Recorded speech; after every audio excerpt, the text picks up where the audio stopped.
Hello and welcome to a bonus episode of the Point 99 podcast, a running podcast for runners by a runner.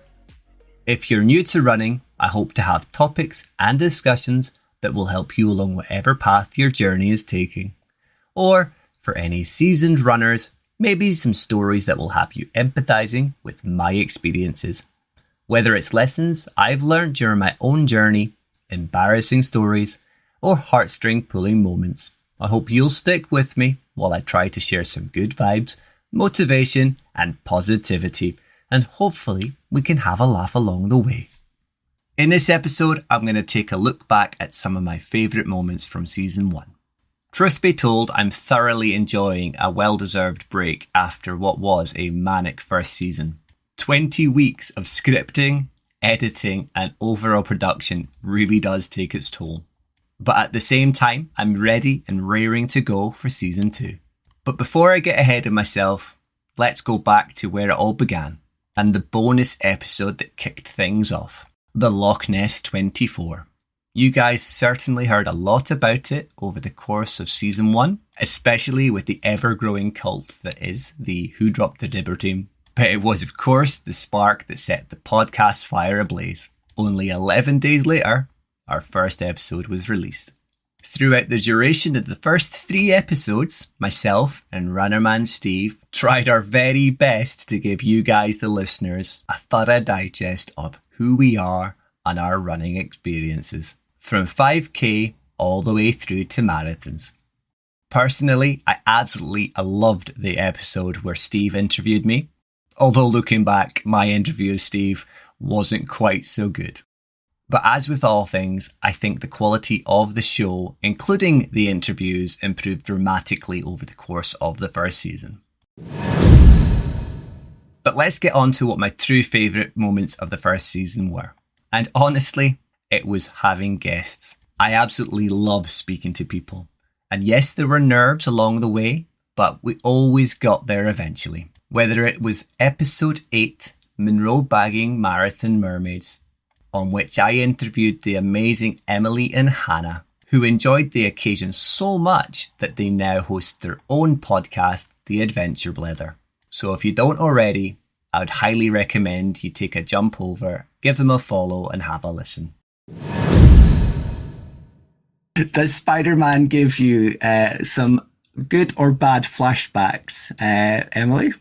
Do you know, it was one of those things. I mean, I loved it when I was listening to the podcast before and you mentioned it and I thought, oh my God, this is one of these things where the world is so small, because I'm going, me and Steve must have been near each other because I had close. Spider-Man too. Yeah. And Spider-Man had a bit of a gut, and you know, and the suit was like half like across the other side of his face. I mean, he must have been sweating. I mean, good on these people. I can barely run in a vest and shorts sometimes. But yeah, that was towards the end that I saw him and I thought, no.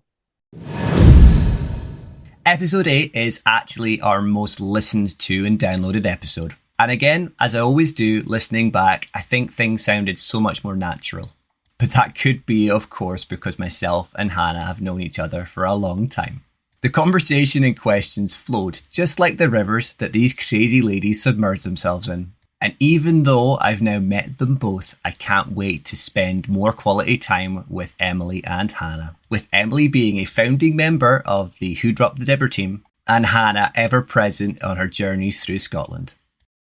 But where one Hannah featured in episode 8, another Hannah kicked things off in episode 6. Our first guest, Hannah Gifford. Rightfully so, this is another one of my favourite moments from season 1. Both Hannahs are currently fighting it out for the top spot of our most downloaded and listened to episodes. And it might just be me being biased here, but they were both awesome episodes.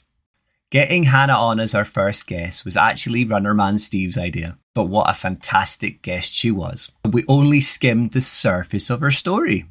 But maybe, just maybe, she might be making a return in future episodes. We learnt a lot from Hannah, including what not to do in your first, second, or third marathons. In 2014, a family member passed away, and at that point I'd said to myself, right, I'm going to do something. I want to do some fundraising. I'm going to do the London Marathon. How hard can it be? I think I must have been 20 at the time or 19. And I thought, I'm young. I play netball 3 times a week. This is going to be a breeze. So I stupidly, and I will use the word stupidly, decided to turn up on the starting line, having done no training for the London Marathon in 2015. Oh, God. And it was honestly the most magical day of my life, but it was probably the most painful day of my life at the same time. I just thought I was young, I was fit. This was going to be a breeze. How hard is running 26.2 miles? Like, come on, this is going to be easy. But Yeah. it wasn't so easy. It goes without saying that training for a marathon is incredibly important. So please don't take anything that Hannah said on how she kicked off her marathon journey as sensible training advice.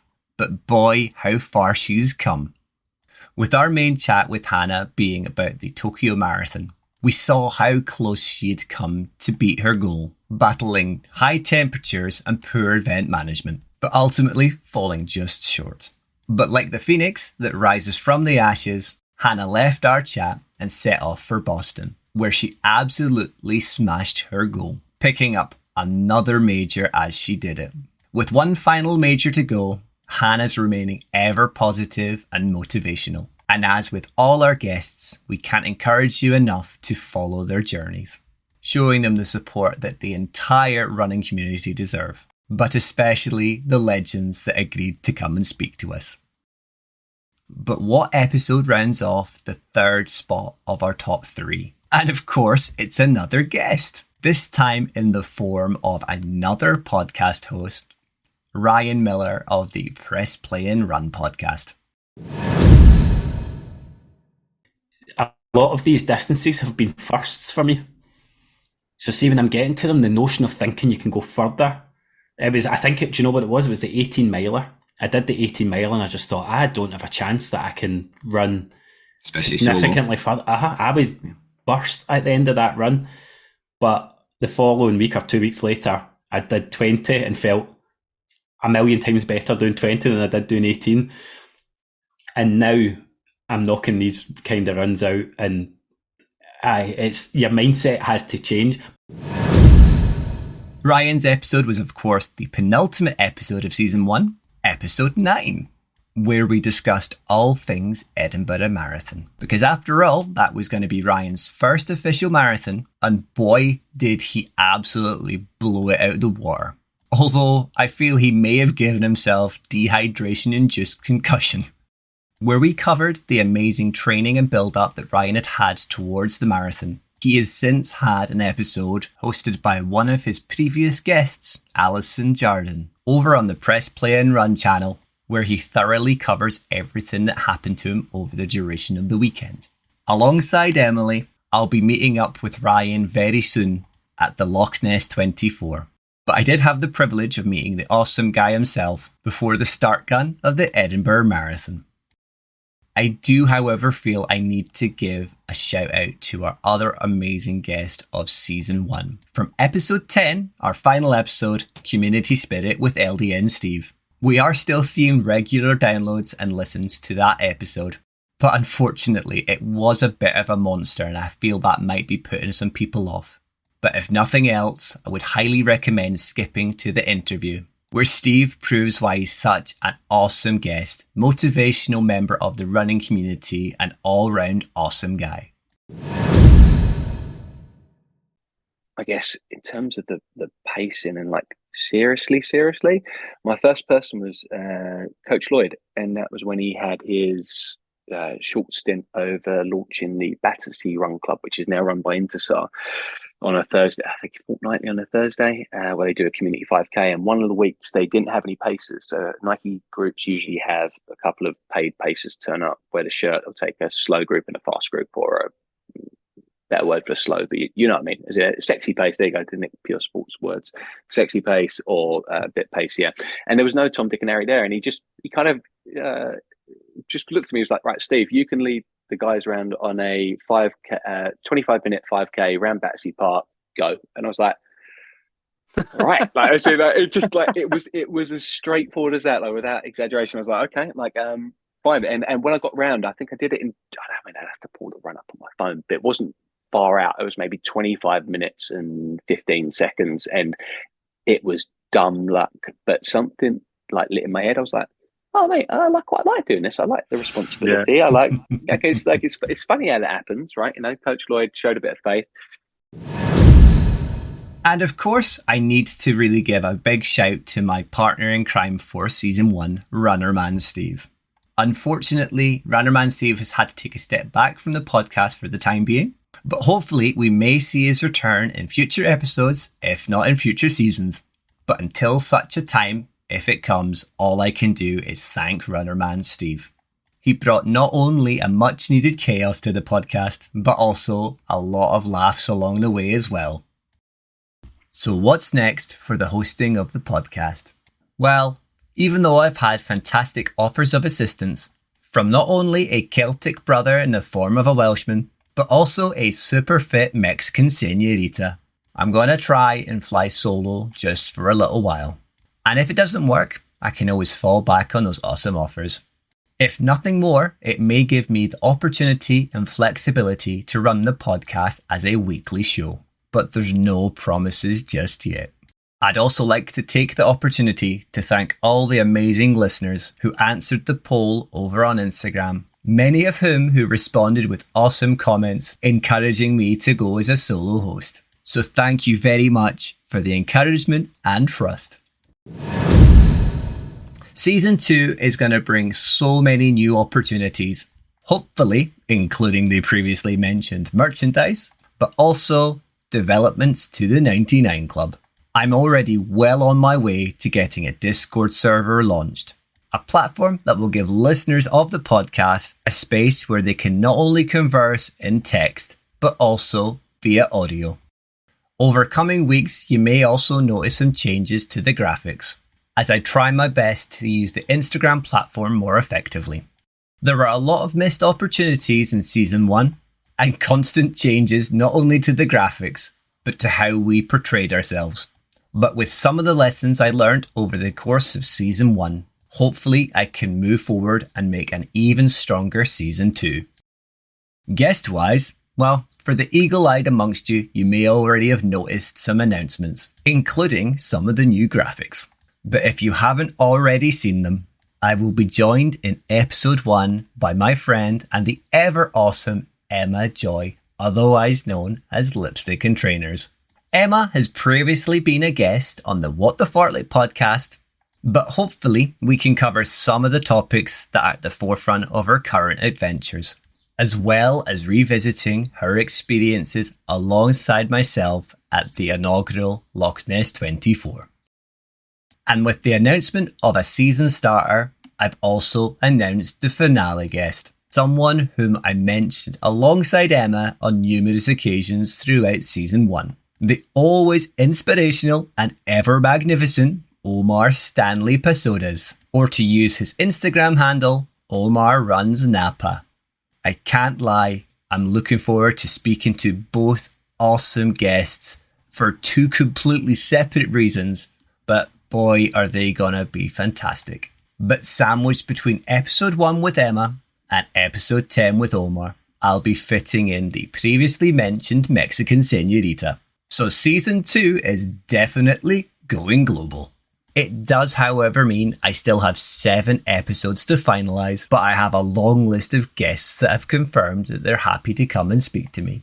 Whether here in the UK or over on the shores of the United States, I'm sure I'll be able to fill the remaining spots.